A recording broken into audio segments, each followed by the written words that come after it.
Hello everyone, AKS IAS main శిక్షణ free initiative కి స్వాగతం. దిస్ ఈజ్ సంతోష్ కోక.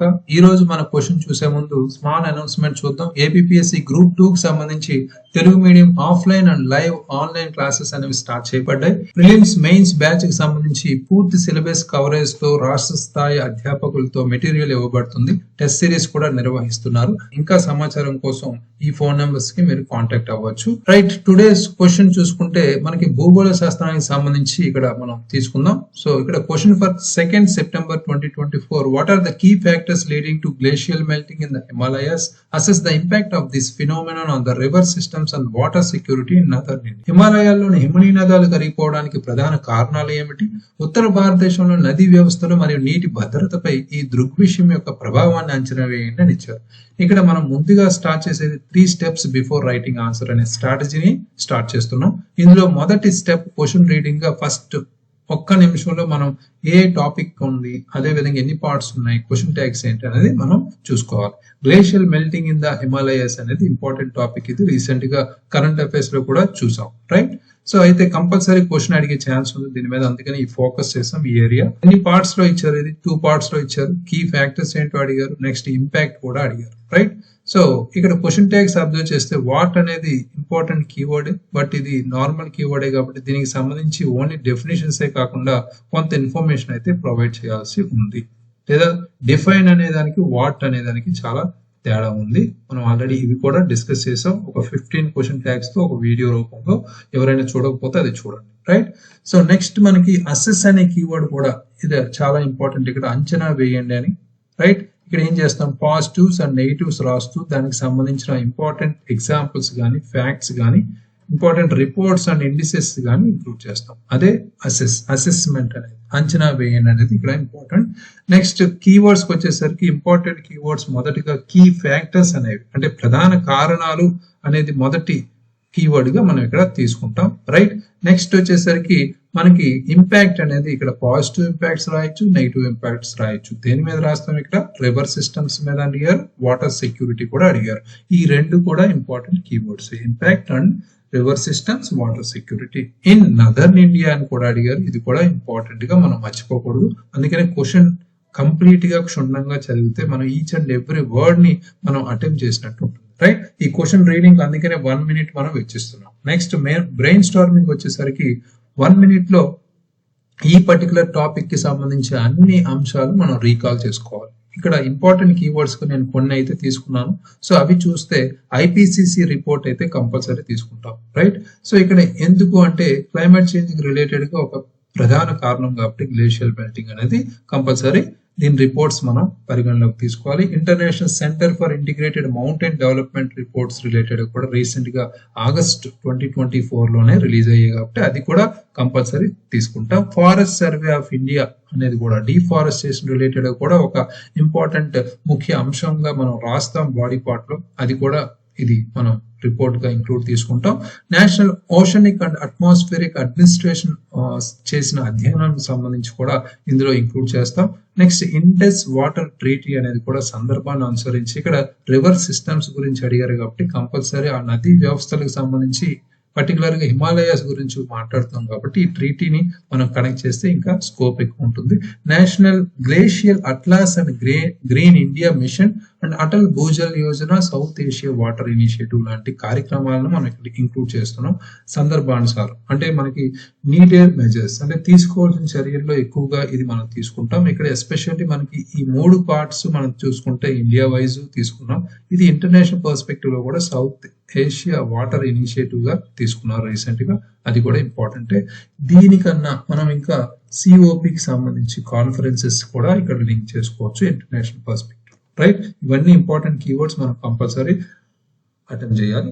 రైట్, సో అయితే ఈ రోజు పరిచయానికి సంబంధించి మాట్లాడుకుంటే హిమాలయాల్లో హిమనీ నదీయ ద్రవీభవనానికి సంబంధించిన ఇటీవల అంశాలు మనం ఇక్కడ రాస్తాం. ఫర్ ఎగ్జాంపుల్ మనం ముందే చెప్పుకున్నాం international centre for integrated mountain development యొక్క రిపోర్ట్ మాట్లాడుకుంటే August 2024 లోనే ఈ రిపోర్ట్ అనేది ప్రచురించబడింది.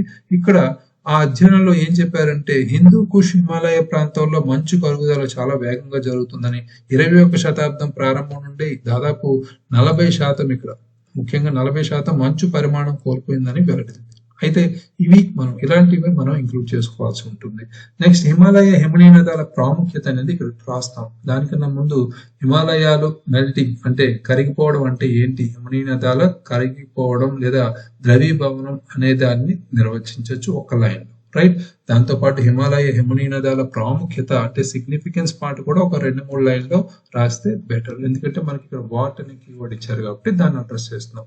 నెక్స్ట్ నిర్మాణంకి వచ్చేసరికి అంటే పరిచయం నిర్మాణంకి మనం మధ్యలో మనం భూగోళ శాస్త్రం టాపిక్ సబ్జెక్ట్ కాబట్టి ఇక్కడ కంపల్సరీ ఒక డయాగ్రామ్ కానీ ఫ్లో చార్ట్ కానీ మ్యాప్ కానీ ఇంక్లూడ్ చేసుకుంటాం. ముఖ్యంగా ఇక్కడ హిమాలయస్ గురించి మాట్లాడుతున్నాం కాబట్టి కంపల్సరీ మ్యాప్ అనేది డ్రా చేసుకోవచ్చు. ఒక విత్ ఇన్ 5 seconds లో మనం ఈ హిమాలయాస్ ని లొకేట్ చేయొచ్చు, రైట్. సో అది ఒక అందంగా కనిపిస్తుంది మన ఆన్సర్ రైటింగ్ లో. నెక్స్ట్ నిర్మాణం వచ్చేసరికి హిమనీయ నది కరిగిపోవడానికి దారితీసే ముఖ్య అంశాలు ఇక్కడ కీ ఫ్యాక్టర్స్ అడిగారు. మొదటి కీవర్డ్ ని అడ్రస్ చేస్తాను. ముఖ్యంగా వాతావరణ మార్పు అనేది మొదటగా ఇక్కడ అడ్రస్ చేయొచ్చు. ఇందులోనే మనం ఐపీసీసీ రిపోర్ట్ గా చెప్పుకున్నాం, దీన్ని మనం ఇంక్లూడ్ చేసుకోవచ్చు.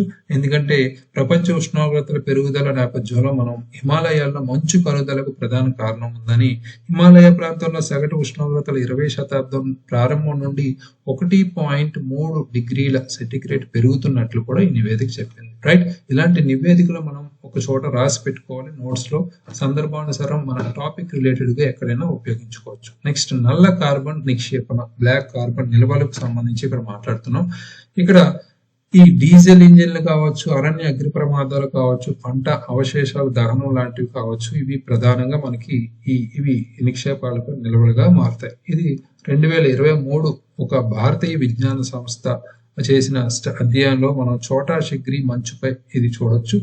అటవీ నిర్మూలన మరియు భూ వినియోగంలో మార్పులు కూడా ఇక్కడ మాట్లాడుకుంటే మనం ఎక్కువగా 2022 ఫారెస్ట్ సర్వే మనం ఆల్రెడీ ఇక్కడ ఇంక్లూడ్ చేసాం. ఫారెస్ట్ సర్వే ప్రకారం ఉత్తరాఖండ్ లో ఎక్కువ ఈ అరణ్యానికి సంబంధించి తగ్గుదల అనేది కనిపించింది. నెక్స్ట్ గ్రీన్ హౌస్ గ్యాస్ ఉద్గారాలు కూడా ఒక ప్రధాన పాయింట్ గా చెప్పుకోవచ్చు. ఫర్ ఎగ్జాంపుల్ మనకున్న national oceanic atmospheric administration report ఏం చెప్పిందంటే 2023లో ముఖ్యంగా ఈ CO2 స్థాయిలు 420 ppm కి పైగా చేరుకోవడం వల్ల హిమాలయాల్లో వాతావరణ మార్పుల ప్రభావం మరింత పెరిగింది అనేది చెప్తున్నారు, రైట్. అది కూడా ఇంపార్టెంట్. నెక్స్ట్ ఇక్కడ మన పాయింట్స్ తో పాటు జస్టిఫికేషన్ పార్ట్ గా ఇక్కడ ఎగ్జాంపుల్స్ రిపోర్ట్స్ అన్ని ఇంక్లూడ్ చేయాలి. నెక్స్ట్ నదీ వ్యవస్థలపై ప్రభావం సందర్భంగా చూసుకుంటే నదీ ప్రభావంలో మార్పు అనేది మొదటగా ఇంక్లూడ్ చేసుకుంటాం. ఇక్కడ యమునా నది కావచ్చు, ఇక్కడ యమునోత్రి మంచుపై ముఖ్యంగా ఈ మధ్య కాలంలో అనియంత్రిత ప్రవాహ నమూనాలను కలిగి ఉంది కాబట్టి ఇది వరదలు కావచ్చు, కరువులు కావచ్చు, రెండు కలిసికట్టుగా వస్తున్నప్పుడు పరిణామాలు అయితే మనకు కనిపిస్తున్నాయి, రైట్. ఈ మార్పు అనేది గమనిస్తున్నాం. నెక్స్ట్ నీటి లభ్యత తగ్గడం కూడా మనకు కనిపిస్తుంది. సింధు నది ఎస్పెషల్లీ మంచు కరుగుదల నీటిపైనే ఆధారపడి ఉంటుంది. సింధు నది ఎండాకాలంలో ప్రవాహం తగ్గిపోవడం జరుగుతుంది. పంజాబ్ హర్యానాలో వ్యవసాయానికి ఎక్కువగా ప్రతికూలంగా ఇది ప్రభావం చెందుతుంది, రైట్. నెక్స్ట్ జల విద్యుత్ ప్రాజెక్టులపై ప్రభావం కూడా ఇక్కడ మనం చూడొచ్చు. ఎందుకంటే 2023లో మనకి తపోవన్ విష్ణుగఢ్ జల విద్యుత్ ప్రాజెక్ట్ ఏదైతే ఉందో అది నదీ ప్రవాహంలో వేగంగా మార్పులు జరగడం వల్ల విద్యుత్ ఉత్పత్తి 15% తగ్గిందని కూడా నివేదికలు చెప్పాయి, రైట్. ఇలాంటివన్నీ మనం కంపల్సరీ డ్యామ్ షూర్గా ఒక పాయింట్ కి ఎగ్జాంపుల్ రాస్తాం. నీటి భద్రతపై ప్రభావం, ఇక్కడ నీటి కొరత అయితే మనం మొదటగా చెప్పుకోవచ్చు. వాటర్ సెక్యూరిటీ రిలేటెడ్ గా నీటి కొరత కంపల్సరీ మనం రాసే పాయింట్. 2023లో మన హర్యానాలో పలు ప్రాంతాల్లో సింధు నది ప్రవాహం తగ్గిపోవడం వల్ల నీటి కొరత అనేది జరిగింది. నెక్స్ట్ వ్యవసాయ రంగానికి అంతరాయం కూడా చెప్పుకోవచ్చు. ఇక్కడ గ్రౌండ్ లెవెల్స్ పై ప్రభావం కలగడం వల్ల వ్యవసాయ రంగానికి కూడా అంతరాయం కలుగుతుంది. సో ముఖ్యంగా పంజాబ్ రాష్ట్రం, హర్యానా రాష్ట్రంగా చెప్పుకున్నాం కదా ఇందాక, అది కూడా ఇంక్లూడ్ చేసుకోవచ్చు. వివాదానికి అవకాశం కూడా మనం చెప్పుకోవచ్చు. ఫర్ ఎగ్జాంపుల్ మనకి ఈ ఇండస్ వాటర్ ట్రీటీ 1960కి సంబంధించి ఇక్కడ లింక్ చేసుకోవచ్చు. 2024లోనే ఈ వివాదం ఇంకా నడుస్తుంది ఇండియా పాకిస్తాన్ మధ్య. నెక్స్ట్ మనం చూసుకుంటే ఇక్కడ ఫైనల్ కీవర్డ్ క్వశ్చన్ లో మెన్షన్ చేయనప్పటికీ మనం ముగింపు ముందు అవసరమైన చర్యలు రాస్తాం కాబట్టి హిమనీ నదీయ పర్యవేక్షణ మరియు పరిశోధన అనేది అవసరం అనేది ఇక్కడ చెప్తున్నారు. ఇక్కడ ఎక్కువగా బ్లాక్ కార్బన్ స్థాయిలను తగ్గించడానికి కాలుష్య నియంత్రణ చర్యలు తీసుకోవాలనేది ఇక్కడ చెప్తున్నారు. 2024లో భారత ప్రభుత్వం హిమాలయ సంరక్షణ విధానం అనేది తీసుకొచ్చింది. హిమాలయన్ ప్రొటెక్షన్ మిషన్ అనేది అది కూడా మనకి థాట్ అంటే అడవుల పెంపకం మరియు పరిరక్షణ ప్రయత్నాలు కూడా ఇక్కడ జరుగుతున్నాయి. సో ముఖ్యంగా నీటి సంరక్షణ, నీటి నిర్వహణకు సంబంధించి కాకుండా మనకి ఇక్కడ జల్ జీవన్ మిషన్ మనం చూసాం. So right, Jal Jeevan mission అది కూడా ఇంపార్టెంటే. సో ఇక్కడ మనం ఇంక్లూడ్ చేసుకోవచ్చు, లేదా అటల్ భూజల్ యోజన లాంటివి మనం లింక్ చేసుకోవచ్చు. నెక్స్ట్ సుస్థిర నీటి నిర్వహణకు సంబంధించి కూడా మనం ఇక్కడ లింక్ చేసుకోవచ్చు. సుస్థిర నీటి నిర్వహణ అనేది మనకి కనిపిస్తుంది. సో ఆల్రెడీ మనకి గ్రీన్ ఇండియా మిషన్ అనేది కూడా స్టార్ట్ చేశారు, గ్రీన్ ఇండియా మిషన్, రైట్. ఇలాంటివి కూడా లింక్ చేసుకోవాలి మనం. నెక్స్ట్ అంతర్జాతీయ సహకారానికి సంబంధించి మనం మాట్లాడుకుంటే ఇందాక చెప్పినట్టు సౌత్ ఏషియా వాటర్ ఇనిషియేటివ్ అనేది మనం ఇక్కడ చెప్పుకోవచ్చు. రీసెంట్ గా దీన్ని కొలాబరేషన్ చేసుకుంటున్నారు. సో అంతర్జాతీయ సహకారం water scarcity or security related గా ఇనిషియేటివ్ ని మనం లింక్ చేసుకోవచ్చు ఇక్కడ. నెక్స్ట్ మనం ముగింపుకు వచ్చేసరికి ఉత్తర భారతదేశంలో నీటి భద్రత యొక్క భవిష్యత్తు వాతావరణ మార్పుల యొక్క పరిణామాలకు అనుగుణంగా పోరాడే మన సామూహిక సామర్థ్యంపై ఆధారపడి ఉంది అనేది చెప్పారు. అంటే కంపల్సరీ కోఆపరేషన్ అనేది కంపల్సరీ ఉండాలి, రైట్. సో సామూహిక భాగస్వామ్య సామర్థ్యం అనేది ఇక్కడ అవసరం, మారుతున్న పరిణామాల దృష్ట్యా అనేది ఒక ఫ్యూచరిస్టిక్ భవిష్యత్తును ఉద్దేశించి రాయాలి. లేదా మనకున్న సిఓపి కాన్ఫరెన్సెస్ ని మనం లింక్ చేయొచ్చు, ఎస్డిజి లక్ష్యాలను లింక్ చేయొచ్చు, right. So very important approach ఇది. యాప్ట్ మన క్వశ్చన్ లో ఉన్న అన్ని కీవర్డ్స్ ని అడ్రస్ చేసుకుంటూ వచ్చాం, ఎక్కడ మిస్ చేయకుండా. అది మేజర్ ఫోకస్ చేయాలి.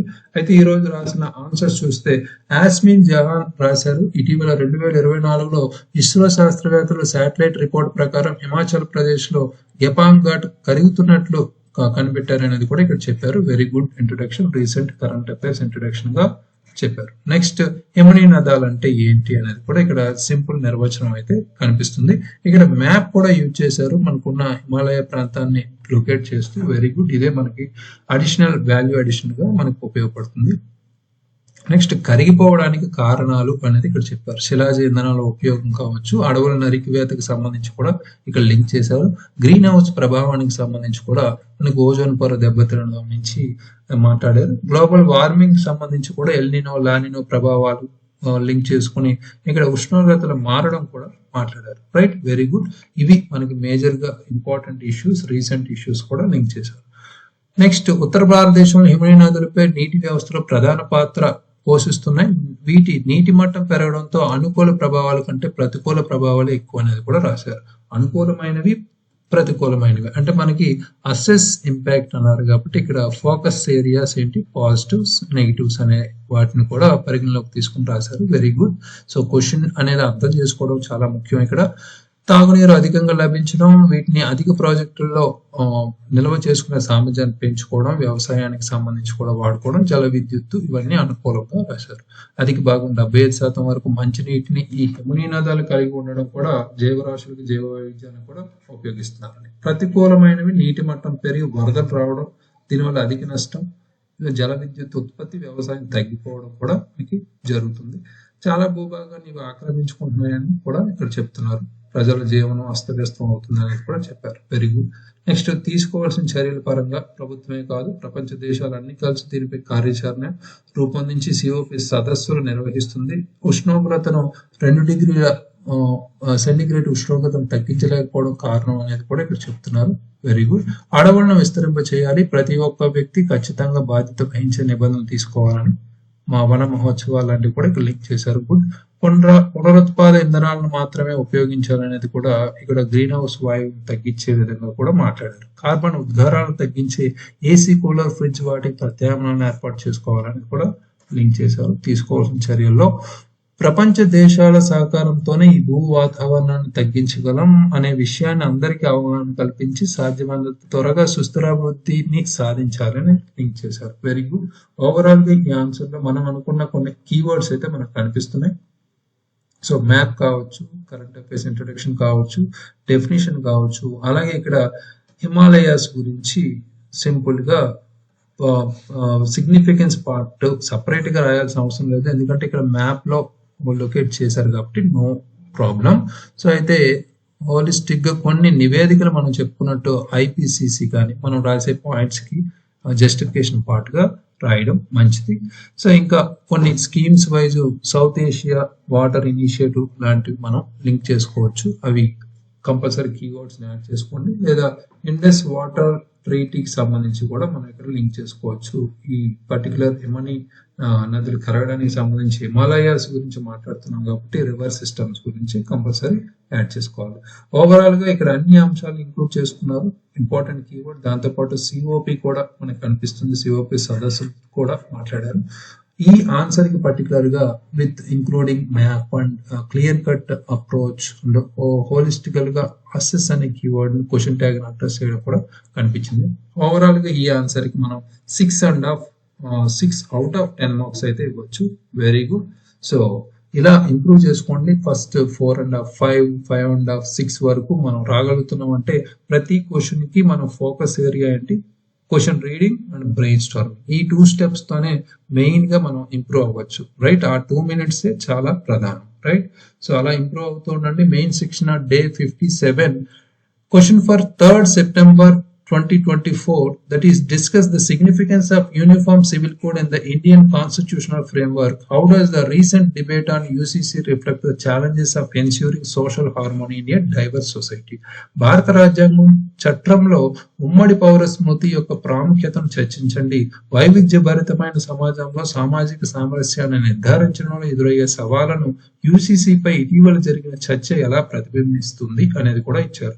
ఇది పాలిటిక్స్ సంబంధించి రీసెంట్ గా మనం ఎక్కువ సందర్భంలో చూసాం కాబట్టి కంపల్సరీ అడిగే క్వశ్చన్ ఇది. సో క్వశ్చన్ కి ఆన్సర్స్ రాసి యాప్ లో అప్లోడ్ చేయండి. Thank you very much. All the very best.